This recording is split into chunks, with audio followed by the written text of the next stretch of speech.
तुम क्यों इतने बड़े बन रहे हो कि शत्रु को भगा रहे? सर्वान प्रावयन चोकिशुमाण है। और इसमें एक है कि वामम उत्युग दिख रही, मतलब पूछते भी नहीं गलती कर देते हो। वम वमत मतलब मत्य है, जिसको मानना नहीं, जिसमें कोई रुचि नहीं, अरुचिकर कर्म कोई करने लग गया, भला तुम पे आता नहीं, तुम पूछ रहे थे। विमत्यु उद्दिग गरति, मतलब उसमें ही गति कर रहे हो। उद्गीग उद्गीग रति, उद्गीग मतलब बस जा रहे हो, पता नहीं कैसे, जैसे कहते हैं ना इसमें अरुचिकर कर्म के करता, जिसमें प्राण रखे जाते हैं उसको घर के जैसे वैसे पशुओं। तो राजा सबसे पूछे, छोटे को भी, छोटे को बड़े का दे, मतलब जो नहीं कि एक ही बढ़ता जा रहा, एक वर्ग समाज का समान वितरण हो वस्तुओं का, सबको सुविधा मिल पाए, ये नहीं बस करने लगे। और रुचि, सबको के प्रति रुचि होनी चाहिए, वरना फिर अपनी योजना ही पता नहीं क्यों करता रहेगा, अपनी योजना ही वो भी अरुचिकर करता रहेगा, अपनी योजना ही वो असफल होती रहेंगी उसकी योजना राजा की। और अपनी योजना ही वो पता नहीं क्या करता रहेगा, गलत दिशा में चलाता रहेगा। और अपने आप को बड़ा मानता रहेगा, शत्रु ही भगा देगा, सब पता ही नहीं रहेगा।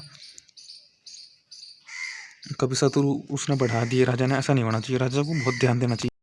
अच्छे व्यक्ति अंदर कर देगा और बुरे व्यक्ति मतलब न्याय व्यवस्था भंग भी हो सकती है, ऐसी राजा ना हो। राजा अच्छा हो, कैसा हो, महाभारत में देखिए, शत्रुओं को भगाने वाले आप ना हो, हे महोत्तम गुणयुक्त, शत्रुओं को विदीर्ण करने वाले, जिसके सब सेना है, सत्य व्यवहारी, हमारा सब, हम अपने को देखेंगे कि हमारा क्या क्या है, हमारा जो योजना है वह सही फलीभूत हो रही, क्योंकि हमारी योजनाएं हमारे लोग ही हैं, हमारे से ही होगी, हमारे लोगों में ही है, उनके सुख के लिए होगी, हमारे लोगों में ही यह फलीभूत होगी कि उन पर अच्छी तरह यह फलीभूत हो रही है, अच्छी तरह उनका पालन हो रहा है नहीं, न्याय से पालन हो रहा है नहीं हो रहा।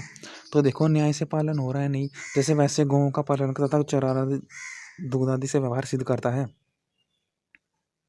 कि क्या आज से दूध बढ़ रहा है नहीं, ऐसे ही सब लोगों में सूर्य लोग सबका छेदन करती हैं, सब वैसे ही सबको वायु के द्वारा सब रस सहित पदार्थों को, वायु सब पदार्थों में रस पहुंचाती है छेदन के द्वारा, सूर्य की छेदन से द्वारा, ऐसे ही राजा को भी होना चाहिए।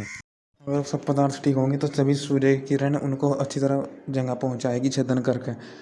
जैसे कि उत्साह होता है, जैसे कि किसी गौएँ चरती हैं तो अच्छे अन्न के प्रति उत्साह होता है, तो दूध भी अच्छा ही होगा कि भाई ये फसल अच्छी है, इस समय की ये फसल अच्छी है, इस फसल को खा के उत्साहित हुआ है, दूध दिया है, तो ये फसल खानी चाहिए सभी। तो वही तो है कि ये नीति इनके लिए आई है नहीं, ये नीति से इनका कल्याण होगा नहीं, इनसे खुश है नहीं नीति, इनसे इनका पालन हो रहा है नहीं।